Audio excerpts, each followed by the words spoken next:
ये सीखने का है बात कि इल्म की कोई एज लिमिट नहीं है। इल्म की कोई एज लिमिट नहीं है। आप बूढ़े भी है, जवान भी है, बच्चे भी है, इल्म हासिल करना आपका हक है, हासिल करके रहना है। और इसको आसान करने के लिए अब्दुल खदीर साहब ने एक ज़बरदस्त बनाया है ऑफ AICU। पहली बार देखा मैं, बहुत सारे कॉलेजेस गया, बहुत सारे स्कूल्स गया, लेकिन ये कॉन्सेप्ट ऑफ AICU पहली बार देखा मैं। मुझे इल्म का एक नया दरवाजा खुलता हुआ नजर आया है। तो अगर आप कुछ याद करना चाह रहे हैं, कुछ सीखना चाह रहे हैं, कुछ फील करना चाह रहे हैं, अपने अंदर हंगर पैदा करो। फर्स्ट जिस्मानी हंगर पैदा करो, उसके बाद आपको सीखने का जज्बा आएगा। पानी ज्यादा पियो, खाना कम खाओ, कम सो। लोग गलत बोलते हैं कि 8 घंटे सो जाओ, 12 घंटे सो जाओ। सो के किसी को योकोजुरा नहीं बनना है। दुनिया को हम सोने के लिए नहीं आए, दुनिया को जगाने के लिए। को इल्म के मैदान में आगे बढ़ना है तो अपनी डाइट को रेस्ट्रिक्ट करना है। अपनी डाइट को रेस्ट्रिक्ट करना है। जितना कम खाएंगे उतना आपका दिमाग का फ्यूज चलेगा। ये गलत बोलते लोग कि जो है ज्यादा खाओ, बिरयानी खाओ। बिरयानी खाने से जिस्म में मोटा होता, दिमाग नहीं। अगर आपको अपना ब्रेन पावर इंक्रीज करना है, खाना कम खाओ। पहली बात तो मेरे को बहुत खुशी हुई बिदर में आके ऐसी बड़ी खूबसूरत इमारत अब्दुल खदीर साहब ने बनाई, और इससे ज़्यादा खूबसूरत उनका विज़न है जो इन्होंने शाइन ग्रुप इंस्टीट्यूशंस में डाला है। बहुत सारे कॉलेजेस गया, बहुत सारे स्कूल्स गया, लेकिन ये कॉन्सेप्ट ऑफ AICU पहली बार देखा मैं। हॉस्पिटल से ताल्लुक़ रखता हूँ, यहाँ पे जनरल वार्ड रहता, आउट पेशेंट रहता, उसी तरह एक MICU, RICU, CTICU, मुख्तलिफ़ किस्म के ICU है। तो हमारे तौसीफ़ भाई बोले कि हमारे पास एक AICU है। मैं बोला भाई AICU क्या है भाई है? तो बोले कि नहीं, academic intensive care unit. I was surprised. तो ये सीखने का है बात कि इल्म की कोई एज लिमिट नहीं है। इल्म की कोई एज लिमिट नहीं है। आप बूढ़े भी है, जवान भी है, बच्चे भी है, इल्म हासिल करना आपका हक है, हासिल करके रहना है। और इसको आसान करने के लिए अब्दुल खदीर साहब ने एक ज़बरदस्त बनाया है। और इससे मैं जाके देखा बड़े उम्र के बच्चे भी बैठे हुए हैं। मैं बोला क्या सीख रहा भाई इन्हें? बोले तो ABCD सीख रहे हैं सर। बोले, मैं बोला ओफो, ये एज में भी सीख रहा। तो ये जज्बा आपके अंदर जज्बा है, अल्लाह ताला आपके लिए ज़राए पैदा करेगा, आपके लिए ज़राए पैदा करेगा। आज आपको सीट नहीं मिलेगी नीट में, कोई बात पढ़ूंगा, बाद में फिर सीट लेके आऊंगा। गिव अप नहीं करना है, नेवर गिव अप अंटिल आपको आपका सक्सेस, आपको आपका गोल नहीं मिल जाता। गिव अप नहीं करना है, ये जज्बा रहना है अपने अंदर। और सबसे इंपॉर्टेंट है कि जो कुछ आप पढ़ेंगे, जो कुछ आप पढ़ेंगे, समझ के पढ़ना, उसको महसूस करना। क्या करना? महसूस करना। क्यों महसूस करना? आने वाला जमाना आर्टिफिशियल इंटेलिजेंस का है। ये दीवार पे लिखी गई पक्की है, ये होने वाला है। आर्टिफिशियल इंटेलिजेंस आ चुका है, हर एक के फोन में है। अब नया फोन खरीद लिया मैं, जरा शो ऑफ भी कर ले रहा हूं। AI का फोन है, बोले खरीद लिया मैं, बहुत फायदा हो रहा मेरे को। कुछ समझ में नहीं आया, फोटो मारे देखे, AI मेरे को आंसर दे दे रहा, सोल्यूशन मिल जा रहा मेरे को। दिमाग लगाने की जरूरत नहीं रह रही। लेकिन AI में हर चीज होगा, हर डाटा होगा, जो सवाल करो उसका जवाब आएगा। लेकिन उस जवाब में जज्बात नहीं है, एहसासात नहीं है, गरीब का दर्द नहीं है, बीमार की जो है जो अलालत का दर्द है उसके अंदर नहीं है।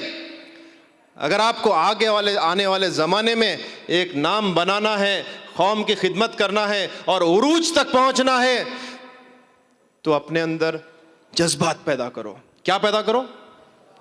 एहसासात, जज्बात। Feel the pain. जब तक आप ये नहीं करेंगे, कामयाबी मुकद्दर में नहीं है। ज़माना बदल रहा। एक ज़माना था 2 × 2 4 बोल के बहुत याद करा मैं। आज ज़रूरत ही नहीं, छोटे छोटे चीज़ों के कैलकुलेटर निकाल दे रहा हूँ मैं। डाटा इंटरप्रेट करना, डाटा को याद रखना, इसकी वैल्यू कम हो गई, डाटा का बैकग्राउंड समझना, इसका एप्लीकेशन सीखना, इसकी वैल्यू दिन पे दिन बढ़ते जा रही। और ऐसे लोग की बहुत कमी है, ऐसे लोग की बहुत कमी है। और तो आप जब भी जो कुछ पढ़ेंगे ना, उसको अप्लाई करो, उसको लाइफ में अप्लाई करो, वो आसानी से याद रहेगा। अगर आप फैक्ट्स याद करने की कोशिश करेंगे, भाई ये कलर रेड है, ये रेड है, तो मुश्किल हो जाएगा। मैं एग्जांपल देता हूं, हमारे जो आबा व अजदाद थे, हमारे जो सुपीरियर्स थे, हमारे जो सीनियर्स थे, जो साइंस के प्रिंसिपल्स, जो साइंस का फाउंडेशन, जो तिब का जो बेस, वो लोग किडनी को डिस्क्राइब कैसा करते हैं मालूम? जिंदगी के लिए एक किडनी का सिर्फ आधा हिस्सा ही एक्चुअली काफी रहता। So this is just for information. लेकिन हमारे सीनियर्स किडनी को डिस्क्राइब कैसा करें? Kidney is what type of organ, what shaped organ? Bean shaped organ. Application है, क्या है ये? रेलेवेंस है, डे टू डे लाइफ के साथ रेलेवेंस है कि किडनी जो है ऐसा शेप का ऑर्गन है। आसान है, भूल नहीं सकते कोई भी, सबको याद है। किडनी अगर मैं बोलूं कि जरा ओवल विद अ डेंट है बोले तो मुश्किल हो जाता आपको। ओवल ऑर्गन है, उसमें एक डेंट है, याद रखो बोले तो मुश्किल हो जाता। तो जो कुछ भी आपको सिखाते आपके टीचर्स, तो ये याद रखिए कि उसको अपने सराउंडिंग्स के साथ अप्लाई करिए। किडनी का फंक्शनल यूनिट क्या है पता है आपको? नेफ्रॉन। Very nice. नेफ्रॉन का एक इंपॉर्टेंट पार्ट है एक loop of Henley. Henley France में एक सिटी है, उसके टर्निंग का नाम है। तो जब उन्हें साइंटिस्ट खोला, देखा, उन्हें अप्लाई करा कि मेरे गांव में भी एक गली है ऐसी, तो बोला कि लूप ऑफ हेनले है। क्या है ये? इजी है याद करना। तो जो कुछ आप सीखेंगे इसको अपने साथ पर्सनलाइज करिए, इसको फील करिए। हर कोई अलग अलग समझ सकता, हर कोई अलग अलग महसूस कर सकता। इसको पर्सनलाइज करके याद रखिए, आप कभी नहीं भूलेंगे। इसका एप्लीकेशन भी इजी हो जाएगा। आपको आजकल ऐसे एमसीक्यूज आ रहे हैं कि no one is testing your data knowledge. कितना याद है बुक का वो कोने का पेज का कोना, वो याद है कि इसको नहीं, ये टेस्ट नहीं कर रहे हैं ये लोग। ये टेस्ट कर रहे हैं कि कितना है, कितना अप्लाई कर सकते, कितना रिकॉल कर सकते, कितना फास्ट रिकॉल कर सकते। अगर आपका एहसास है तो फास्ट रिकॉल करते आप। तो ये सब कुछ करना बहुत इंपॉर्टेंट है। और एक चीज़ बहुत इंपॉर्टेंट मैं समझता हूँ कि हर किसी को बोलना कि खाना कम खाना। क्या करना? खाना कम खाना। अगर आपको इल्म के मैदान में आगे बढ़ना है तो अपनी डाइट को रेस्ट्रिक्ट करना है, अपनी डाइट को रेस्ट्रिक्ट करना है।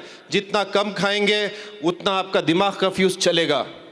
ये गलत बोलते लोग कि जो है ज्यादा खाओ, बिरयानी खाओ। बिरयानी खाने से जिस्म में मोटा होता, दिमाग नहीं। अगर आपको अपना ब्रेन पावर इंक्रीज करना है, खाना कम खाओ।